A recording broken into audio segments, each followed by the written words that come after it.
রাজধানীর চালের বাজারের খবর যেতে চায় মোহাম্মদপুর কৃষি মার্কেটে। সেখানে আছেন সহকর্মী অন্তরা সেন, সরাসরি যাচ্ছি তার কাছে।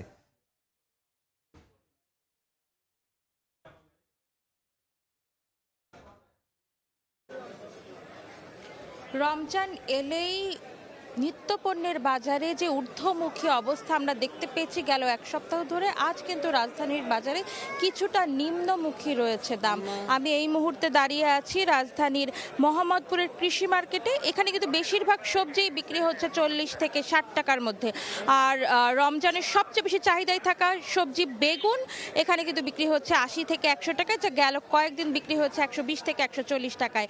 এখানে কিন্তু শসা বিক্রি হচ্ছে 70 থেকে 80 টাকায়, যা গেল কয়েকদিন বিক্রি হয়েছে 100 থেকে 140 টাকা পর্যন্ত।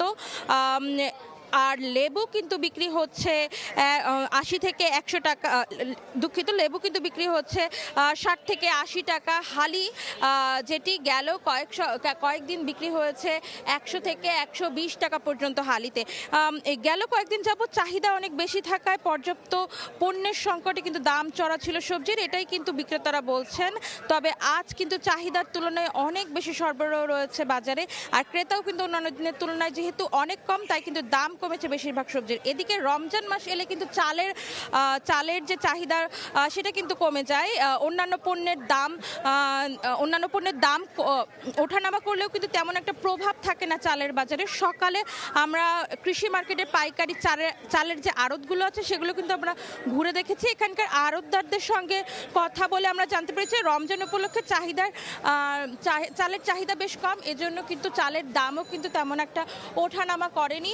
চালের দাম কিন্তু স্থিতিশীল রয়েছে, তবে পোলার চালের দাম কিন্তু একটু অস্থিতিশীল। পোলার চালের দাম পাইকারিতেই কিন্তু বিক্রি হচ্ছে 130 টাকা কেজিতে। এই ছিল আমার কাছে রাজধানীর বাজার পরিস্থিতির সর্বশেষ খবর।